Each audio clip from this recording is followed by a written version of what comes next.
Fala pessoal do YouTube, tudo certinho? Tudo beleza? Seguinte galera, um tempo atrás eu comprei um processador, um Ryzen 5 3600 e ele veio com cooler box, né? Aquela bela porcaria que vocês devem conhecer. E eu tentei usar o processador por um tempo com esse cooler e as temperaturas assim batiam facilmente 95 graus, às vezes até quase 100 graus e o processador em si não conseguia dar o boost que ele teria que dar, né? E aí eu não estava querendo gastar grana com outro cooler e eu tinha um antigo, um Thermalright Ultra 120 Extreme. Antigaço, não sei se o pessoal lembra, na época, acho que foi em 2007 que ele foi lançado. Na época que saiu os Core 2 Quad, por a primeira geração, eu lembro que eu tive um Q6600, aquele B3 ainda, que era um que esquentava mais. E eu comprei esse Thermalright, só que ele só era compatível com o 775, né? O slot 775 da Intel. E eu fiquei sabendo que a Thermalright mandava o kit para M4 de graça. E eu entrei em contato com eles. Para quem não conhece, ó, o Thermalright é esse aqui. Depois eu vou colocar bastante mais detalhes para vocês verem dele, tá?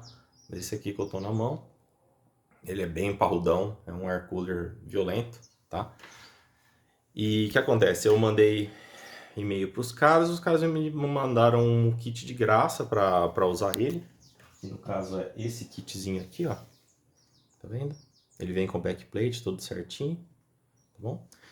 E eles me mandaram, eu só tive que pagar o frete. Aí a Receita tentou abocanhar R$ 100 em cima de um produto que era de graça, mas eu consegui reverter e eles me mandaram sem um custo mínimo de R$ 15 lá. Enfim, foi mandado esse cooler para mim, eu instalei no Ryzen 5 3600, a temperatura baixou um bocado, só que ainda não ficou do jeito que eu gostaria. Eu achei que ainda estava meio alta, tá? E eu acabei comprando um Fuma 2. Acho, esperando um desempenho num nível melhor, né? Tipo, muito mais baixo, uma temperatura mais baixa mesmo. E esse vídeo aqui é para fazer um comparativo. Eu já fiz esse vídeo faz um bom tempo, o vídeo que vocês vão ver em seguida. E só que eu não tinha postado porque faltavam umas coisas e agora que eu decidi fazer porque eu vou trocar o Fuma 2 da minha máquina atual, que é outra configuração, tá bom? Então, só para quem quer saber, a máquina que foi testado, o cooler, né, o Thermalright Ultra 120 contra o Fuma 2, foi num Ryzen 5 3600 em estoque, não tá ligado nem PBO, nada de overclock, nadinha, tá? Ele só tá com as memórias rodando a 3200 na época, 3200 MHz, e uma placa-mãe Aorus B450 Elite, tá? Não é a M, tá? Ela é a TX completa. E no gabinete NZXT Lexa, no vídeo vocês vão ver certinho, tá bom?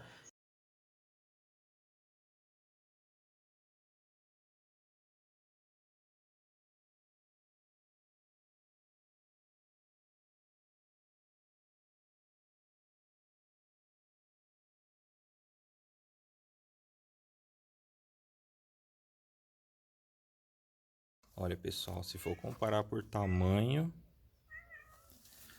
não tem. O Thermalright ele é mais alto, ele é maior, né? Aí, ó, não dá pra fazer análise de cooler com gatinho. Vai pra lá, Eru, vai. Sai. Então, em termos de peso também, a impressão que dá, o Thermalright é mais pesado, tá? Parece, não preciso ver nas especificações. Só que em área de superfície dá pra ver que os fins do Thermalright eles são mais restritivos, tá vendo? Enquanto os fins do Fuma, olha como é mais fácil de olhar, eles tem mais espaço. E a área de superfície também parece ser maior, né?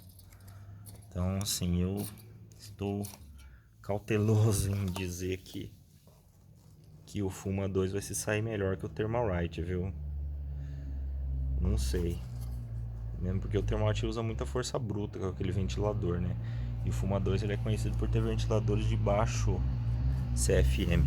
Então, vamos ver como vai ser isso. Em relação à base, né? Os dois têm bases parecidas. É que essa aqui não dá para levar em conta porque eu já lixei ela, tá? Ela tá inclusive manchada com a Conductonaut lá. Ela tá lisa, mas ela dá pra ver que ela não tá mais espelhada, né? E esse aqui dá pra ver que ele é bem maquinado assim, mas é bem, tá vendo? Bem reflexivo, né? Em relação aos heat pipes, eles são mais bem distribuídos, né? No Fuma 2 e são separados em duas torres, né? Coisa que no Thermalright é uma só. São mais juntos, mas são ambos heat pipes de 6 milímetros, pelo que eu tô vendo aqui, tá? Então dá pra vocês verem, ter uma noção do tamanho dos dois coolers quando olham em comparação um com o outro, né? O Fuma 2 parece maior, mas ele é mais leve.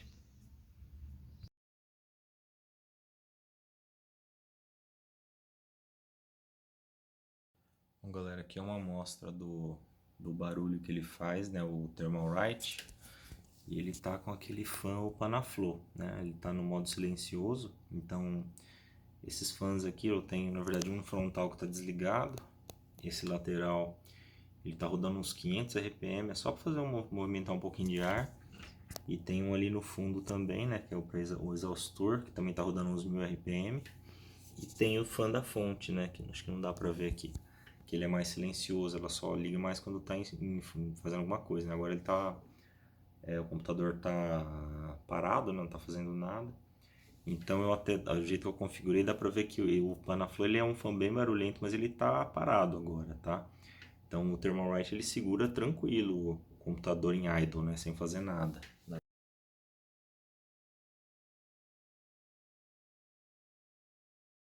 É só a título de comparação, deixando o computador em idle, né, só com o Ryzen Master aberto, que eu tenho a impressão que o CCT ele dá uma mesmo em idle ele estressa um pouquinho o processador, né? Então aqui só o pessoal ter uma noção, ele fica ali nos 45 graus mais ou menos, 45,5, né? Só para título de comparação.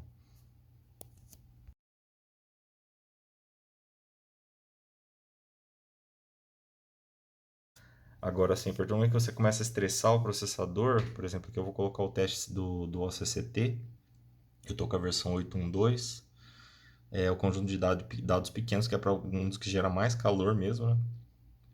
Modo normal variável. E aqui vamos ver a temperatura. Você vai ver que a temperatura vai dar um pulo. No caso aqui, esse Thermalright ele tá com uma pasta térmica da Thermal Grizzly, aquela Cryonaut. Ele tava com a Conductonaut. Dá pra ver já. Olha isso, galera. Já pulou para 66 graus. 66,5. Acabou de ligar. Então vou dar mais alguns minutos para ver a temperatura que ele chega. E aí a gente volta. Só para vocês terem uma base, a temperatura ambiente aqui na cidade tá falando que tá 30 graus, mas não dá para confiar nessa temperatura, né? Eu tenho alguns sensores que eles estão mais ou menos aqui nessa posição. Tá vendo? Esses amarelinhos ali, ó. Eles estão aqui atrás, ó, onde tem essa etiqueta, tem um sensor, né, de temperatura. Então a temperatura que ele está me indicando, esse sensor, ó, tá vendo? Na faixa dos 28 a 29 graus.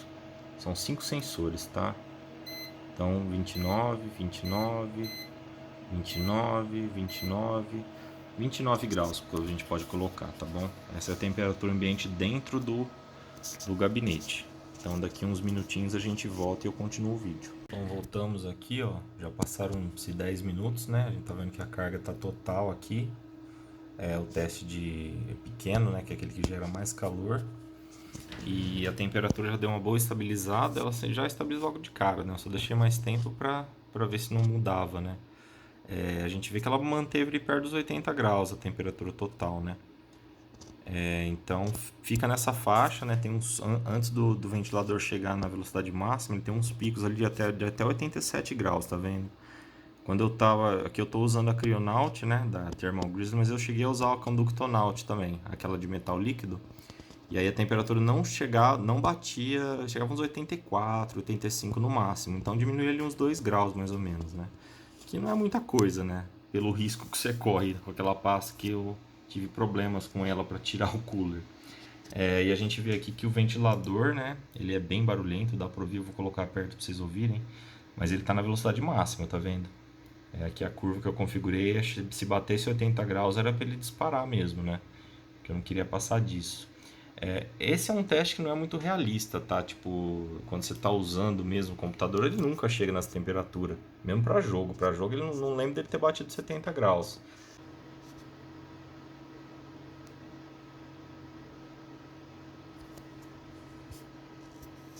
Não tem nenhum ventilador ligado. Esse é só o computador mesmo, viu, gente? E ó, a temperatura ainda está nos 28, a temperatura interna, né? Hoje está um dia um pouco mais ameno, não está tão calor. Agora eu vou desligar o teste para vocês verem a diferença do barulho que faz.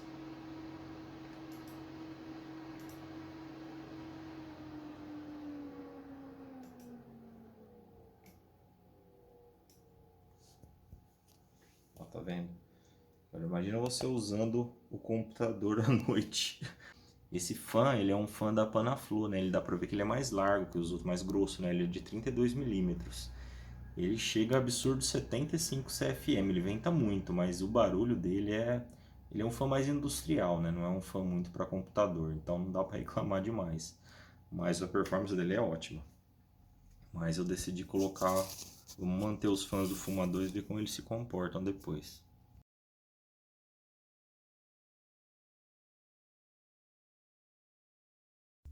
Aqui eu já estou com a máquina aberta e eu tô com uma placa-mãe B450 Horus da Gigabyte. É a B450 Elite. E aqui em termos de placa de vídeo, isso aqui é uma Power Color RX 5700 de 8 GB, né? É a Red Dragon, né? E eu tô com, tem uma Asus Strix Solar aqui com e o processador é um Ryzen 5 3600 em estoque. Por incrível que pareça, ele não é um processador que não era para ser tão quente. Teoricamente só gera 85 watts. Só que ele tá dando um pouco de trabalho aqui pro Thermalright, viu? Isso aqui é para quem é o pessoal das antigas, ele é um cooler que foi eleito um dos melhores. Só que isso foi em 2000 e, sei lá, 2002, algum ano assim que foi o lançamento dele, né? Mas como é uma transferência de calor, não mudou praticamente nada nos últimos anos. Então, teoricamente ele daria conta tranquilo. Por exemplo, ele segurava um Core 2 Quad Q6600 da Intel, né? Um quad-core, que teoricamente tem um TDP maior que 100 watts em overclock. Eu rodava ele, o padrão era 2.4, eu cheguei a rodar ele por meses a 3.6 GHz.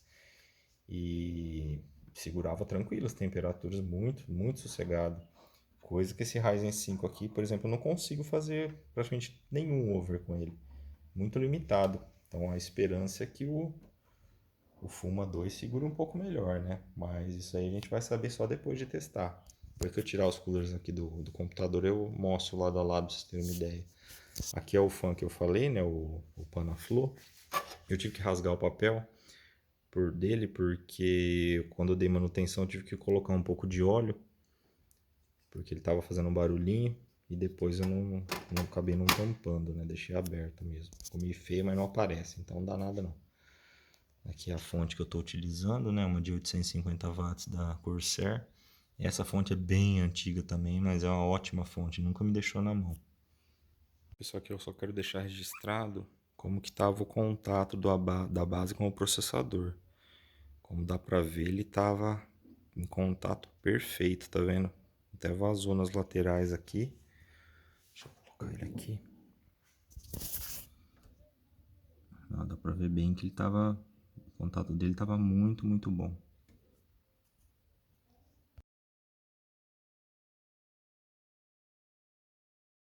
Bom, pessoal, que já instalei o dissipador aqui na placa-mãe, né?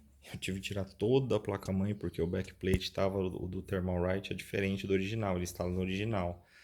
Para quem tava com o cooler padrão não vai ter diferença, é só, né, tirar os parafusos com cuidado para ele não cair e colocar um novo. É que no caso desse meu gabinete, ele é um NZX Telexa. E ele não tem uma saída do outro lado, eu tenho que tirar a placa-mãe para instalar o backplate, né? Então foi meio complicado. Como dá para ver aqui, ele é bem tranquilo para instalar por causa das memórias, dá até para você colocar um fã grande aqui, mas ele vem com fã fininho para exatamente não atrapalhar de você usar todos os pentes da memória, tá? Eu não vou colocar aqui o vídeo de como foi feita a instalação, porque tem bastante tutorial no YouTube, o pessoal vê.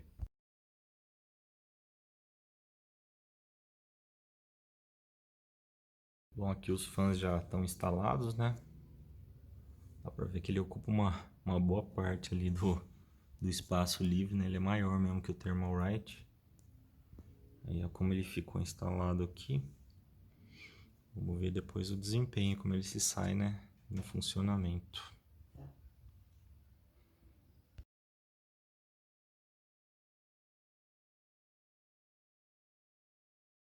Bom, aqui já foi feita a troca do cooler, né? Dá pra ver que a altura dele é menor, né? Tanto que ele coube com esse fan aqui do lado, coisa que o outro cabia por pouco. Até chegar a forçar um pouquinho o cooler, tá? Então aqui ele já tá instalado. Dá pra o barulho dele em idle, né? Eu não mudei nada da curva ainda a curva do fan da placa-mãe, né? Tá girando bem devagar. A temperatura ambiente aqui a gente deu uma diminuída, né? Porque está na faixa dos 27 graus. 26, 27 graus. Então 2, 3 graus de diferença. Que agora já está de noite, mas é o mesmo dia. E aqui no Ryzen Master o idle tá variando ali na faixa dos 38, 37. Até menos, cai para 36 quando a velocidade ele cai, 37, mas deu uma boa diminuída já, né? E a pasta térmica, como eu não tinha mais da Thermal Grizzly, eu usei aquela padrão mesmo que veio com o cooler, tá? No caso foi a da própria Site, que eu ouvi falar que o pessoal tava falando que ela era bem parecida com a Noctua NHT1, sei lá, NH1. E eu decidi usar ela porque eu não queria gastar mais 200 conto em pasta térmica. E a princípio, vamos ver se ela ainda... Eu não sei se ela tem um tempo para diminuir as temperaturas, você já faz logo de cara que nem a Cryonaut. Mas vamos ver, né?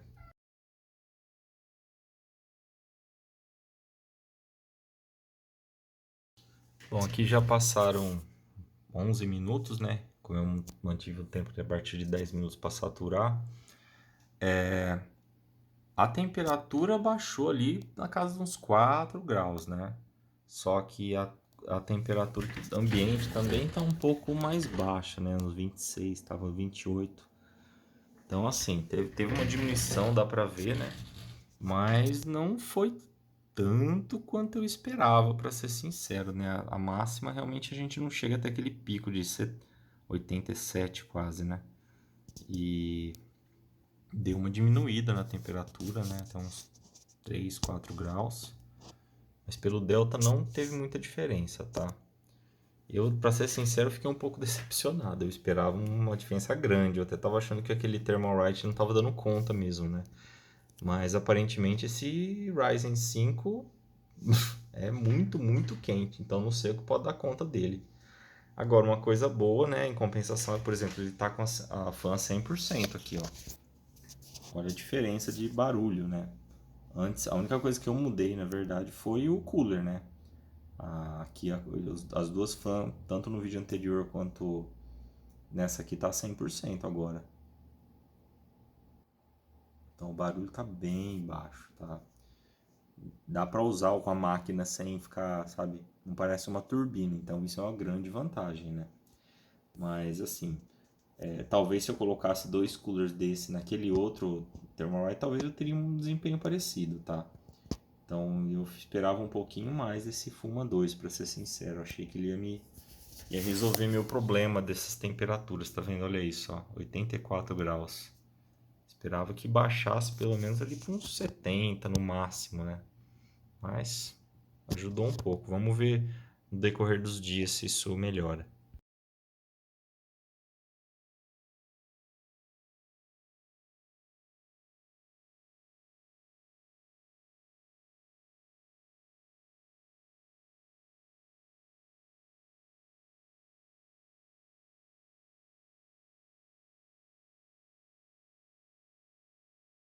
Bom, pessoal, então assim, conclusão de todos esses testes,